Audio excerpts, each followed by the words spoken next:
The event was scheduled to run from 9 to 11, but when they got here at 7:30, they found lines of cars waiting to get a bag full of rice and beans and other food goods. They ended up running out before they even started.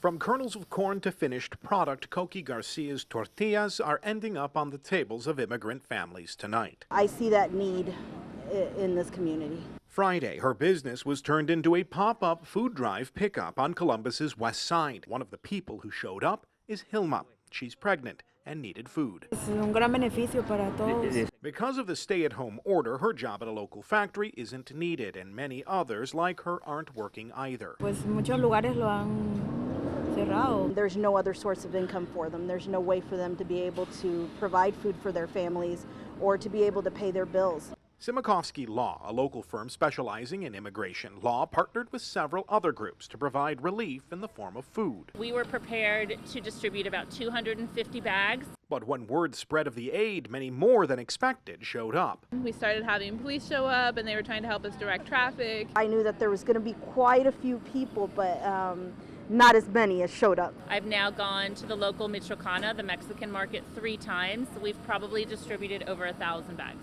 To see people lining up around the block for a bag of food, it's pretty humbling. As for Hilma, she was given diapers too. Her due date, May 1st. They are working on plans to try to do something like this on the east side of town for other immigrant communities in the very near future. Local for you in Columbus, Jason Aubry, NBC4. Today is a day many small business retailers have been waiting for, the day when the order that prevents them from operating comes to an end. For weeks, the staff at the Soldiery Games and Cards has been waiting for May 1st, eager to get back to work. Of course, we were monitoring the governor and Dr. Acton's recommendations carefully, so we were very pleased that this date was going to work for us. They say one of the most difficult things to swallow has been the inequality of the situation. Big box stores were able to stay open because they offered food, all while selling a lot of the same products the small business specializes in. And every customer counts. It's a hard business to be in. Everything is sold on a non-returnable basis to us. So if we make a mistake, we're stuck with it. And today, they're just happy to be getting lots of calls and emails inquiring about products. We have a lot of loyalty. Over the past 30 years, people have really come to know us and appreciate what we do for them. People like Jeff Mize, a teacher from Westerville. When I saw that they were on Facebook saying they were doing the curbside service, I ran right down. So here's how it works for this small business. Jeff sent his order in, the employees found the items, filled his order, and took his payment over the phone. When he arrived, they came out and delivered it to his trunk.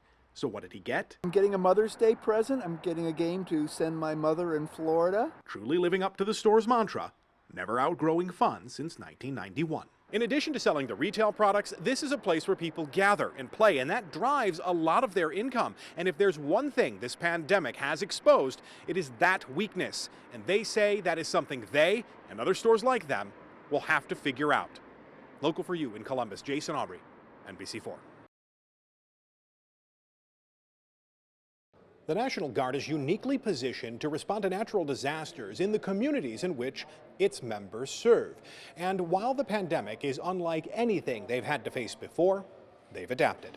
At the Mid-Ohio Food Bank, even a 4-star general has to get his temperature taken when walking through the door. General Joseph Lingell oversees National Guards from 54 states and territories and reports directly to President Trump. We have not had an environment, an incident that required this large of a response from the National Guard since Hurricane Katrina. He's here in Ohio to see what the Guard is doing to support families in need. The selfless service of the National Guard is really our best product, and I'm happy to see it. I'm seeing it here in Ohio in spades. Nearly 100 Guardsmen have been deployed here on a mission to help, and they're doing so the only way they know how, efficiently. We've gone from numbers of 150 to 250 a day to 500 to 700 households showing up in their car.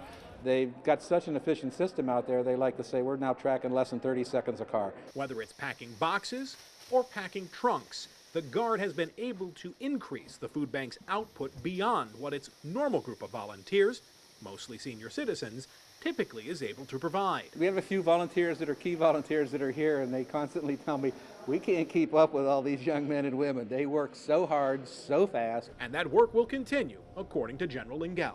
This response is going to go on for a while, and the National Guard will be there for as long as it takes. There's currently no end date to the Guard's deployment on their mission here at the food bank, and that means things will continue to operate on a day-to-day basis. Local for you in Grove City, Jason Aubry, NBC4.